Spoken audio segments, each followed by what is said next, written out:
ಪೂಜೆಗೆ ಗಣೇಶನ್ಗೆ ಪ್ರಿಯವಾದ ನೈವೇದ್ಯ ಅಂದರೆ ಮೋದಕ. ಅದನ್ನು ಇವತ್ತು ನಾವು ಹೇಗೆ ಮಾಡೋದು ಅಂತ ನೋಡೋಣ. ಮೊದಲು ನಾನಿಲ್ಲಿ ಒಂದು ಜಾರ್ಗೆ 1 ಕಪ್ ಅಷ್ಟು ಕೊಬ್ಬರಿನ ಕಟ್ ಮಾಡ್ಕೊಂಡು ಹಾಕ್ಕೊಂಡು ಚೆನ್ನಾಗಿ ತುರಿದಿರೋ ಥರ ಮಿಕ್ಸರ್ ಗ್ರೈಂಡರ್ಗೆ ಹಾಕ್ಕೊಂಡು ಬರ್ತಿದ್ದೀನಿ. ನೋಡಿ, ಈ ಥರ ನೀರು ಹಾಕ್ತೇನೆ ಕೊಬ್ಬರಿ ತುರ್ಕೊಂಡಿರೋ ಥರ ಇರಬೇಕು. ನೀವು ಬೇಕಾದ್ರೆ ಕೊಬ್ಬರಿ ತುರಿನೂ ತುರ್ಕೊಂಡು ಇಟ್ಕೋಬೋದು. ಇನ್ನೊಂದು ಪ್ಯಾನಲ್ಲಿ ಅರ್ಧ ಕಪ್ ಅಷ್ಟು ಗಸಗಸೆ ಹಾಕ್ಕೊಂಡು ಇದು ಚಿಟಪಟ ಅನ್ನೋವರೆಗೂ ರೋಸ್ಟ್ ಮಾಡ್ಕೊತಾ ಇದ್ದೀನಿ.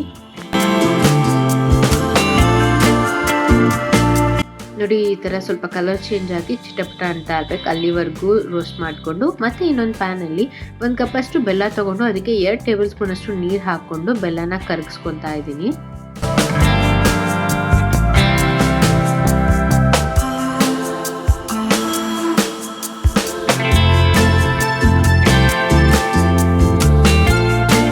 ಬೆಲ್ಲ ಕರಗಿ ಈ ಥರ ಕುದಿ ಬರ್ತಿರ್ಬೇಕಾದ್ರೆ ಒಂದು ಅರ್ಧ ಸ್ಪೂನ್ ಅಷ್ಟು ಏಲಕ್ಕಿ ಹಾಕ್ಕೊಂಡು ನಾವು ರೋಸ್ಟ್ ಮಾಡಿಟ್ಕೊಂಡಿರೋ ಗಸಗಸೆ ಹಾಕ್ಕೊಂಡು ಚೆನ್ನಾಗಿ ಮಿಕ್ಸ್ ಮಾಡ್ಕೊತಾ ಇದ್ದೀನಿ.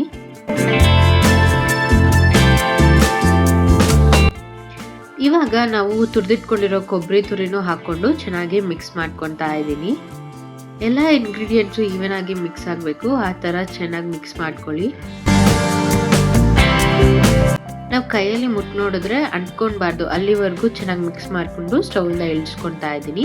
ಇನ್ನೊಂದು ಪಾತ್ರೆಗೆ ಇವಾಗ ನಾವು ಅಕ್ಕಿ ಹಿಟ್ಟಿನ ಮುದ್ದೆ ಥರ ಮಾಡ್ಕೊಳ್ಳೋಣ. ಒಂದು ಪ್ಯಾನ್ಗೆ ನಾನು ಅರ್ಧ ಲೀಟ್ರಷ್ಟು ನೀರು ಹಾಕ್ಕೊಂಡು ಅದಕ್ಕೆ ಅರ್ಧ ಸ್ಪೂನಷ್ಟು ಉಪ್ಪು ಹಾಕ್ಕೊಂಡು ಅದು ಕುದಿ ಬಂದಮೇಲೆ 1 ಕಪ್ ಅಷ್ಟು ಅಕ್ಕಿ ಹಿಟ್ಟನ್ನ ಹಾಕ್ಕೊಂಡು ಚೆನ್ನಾಗಿ ಮಿಕ್ಸ್ ಮಾಡ್ಕೊತಾ ಇದ್ದೀನಿ.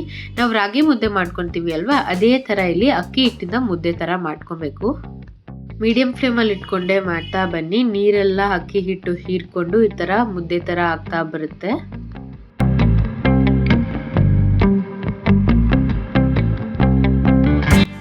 ಚೆನ್ನಾಗಿ ನೀವು ಸೌಟಿಂದ ಅಥವಾ ಮುದ್ದೆ ಕೋಲಿಂದ ನಾದ್ಕೊಂಡು ಬರಬೇಕು. ನೋಡಿ, ಈ ಥರ ಕೈಗೆ ಅಂಟಬಾರ್ದು, ಮತ್ತು ನಾವು ಶೇಪ್ ಯಾವ ರೀತಿ ಮಾಡಿದ್ರೂ ಆ ಥರ ಬರಬೇಕು. ಇವಾಗ ನಾವು ಮೋದಕ ಮೋಲ್ಡ್ಗೆ ಹಾಕ್ಕೊಂಡು ಶೇಪ್ ಮಾಡ್ಕೊಳ್ಳೋಣ.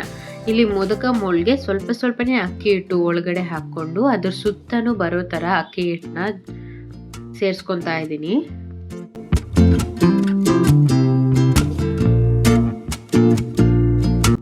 ಸುತ್ತು ಅಕ್ಕಿ ಹಿಟ್ಟು 1 ಲೇಯರ್ ಆದಮೇಲೆ ಸೆಂಟರ್ಗೆ ನಾವು ಹೂರ್ಣ ಮಾಡಿಟ್ಕೊಂಡಿದ್ವಿ ಅಲ್ವಾ, ಕೊಬ್ಬರಿ ಮತ್ತು ಬೆಲ್ಲದ್ದು, ಅದನ್ನು ಹಾಕ್ಕೊಂಡು ಸೇರಿಸಿ ಮತ್ತೆ ಇನ್ನೊಂದು ಲಾಸ್ಟಿಗೆ ಕವರ್ ಮಾಡ್ಕೊತಾ ಇದ್ದೀನಿ. ಸ್ವಲ್ಪ ಅಕ್ಕಿ ಹಿಟ್ಟು ಹಾಕ್ಕೊಂಡು ಚೆನ್ನಾಗಿ ಒತ್ತಿ ಫಿಲ್ ಮಾಡ್ಕೊಂಡಿದ್ಮೇಲೆ ಇವಾಗ ನೋಡಿ, ನಾವು ಮೋಲ್ಡಿಂದ ತೆಗೆದ್ರೆ ಎಷ್ಟು ಕ್ಯೂಟ್ ಆಗಿ ಮೋದಕ ರೆಡಿ ಆಗಿದೆ ಅಂತ. ಇದೇ ಥರ ಎಲ್ಲಾನು ಮಾಡ್ಕೊಂಡು ಬರ್ತಾ ಇದ್ದೀವಿ. ಕೈಯಲ್ಲೇ ಶೇಪ್ ಮಾಡೋರಿಗೆ ಕಷ್ಟ ಅಂದರೆ ಈ ಥರ ನೋಡಿ, ಈಸಿಯಾಗಿ ಮೋದಕ ಮೋಲ್ಡಿಂದ ನಾವು ಎಷ್ಟು ಬೇಕೋ ಅಷ್ಟು ಮಾಡ್ಕೋಬೋದು. ನೋಡೋಕ್ಕೂ ಚೆನ್ನಾಗಿರುತ್ತೆ, ಈಸಿನೂ ಆಗುತ್ತೆ.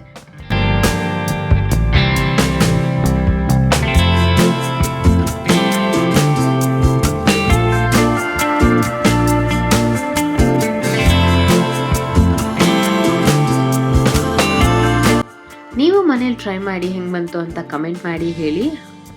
ಹಾಗೆ ಗಣೇಶ ಹಬ್ಬಕ್ಕೆ ಮನೆಯಲ್ಲಿ 3 ದಿನ 5 ದಿನ 9 ದಿನ ಪೂಜೆ ಮಾಡ್ತಾ ಇರ್ತೀವಲ್ವ, ದಿನ ಒಂದೊಂದು ನೈವೇದ್ಯ ಮಾಡ್ಬೋದು.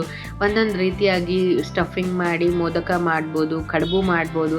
ಅದನ್ನು ವಿಡಿಯೋ ಮಾಡಿ ಹಾಕಿದ್ದೀವಿ, ಚೆಕ್ ಮಾಡಿ ನೋಡಿ. ನೀವು ಮನೇಲಿ ಟ್ರೈ ಮಾಡಿ ಹೆಂಗೆ ಬಂತು ಅಂತ ಕಮೆಂಟ್ ಮಾಡಿ. ಟೇಸ್ಟ್ ಅಂತೂ ತುಂಬ ಚೆನ್ನಾಗಿತ್ತು. ಈ ಸ್ಟಫಿಂಗ್ದು ಮಾತ್ರ ಆ ಗಸಗಸೆ ಫ್ಲೇವರ್ ಅಂತೂ ನಾವು ಹೇಳೋಕ್ಕೆ ಆಗಲ್ಲ. ನೀವು ಮನೇಲಿ ಟ್ರೈ ಮಾಡಿ ನೋಡಿ ಎಷ್ಟು ಚೆನ್ನಾಗಿ ಬಂತು ಅಂತ ಹೇಳಿ.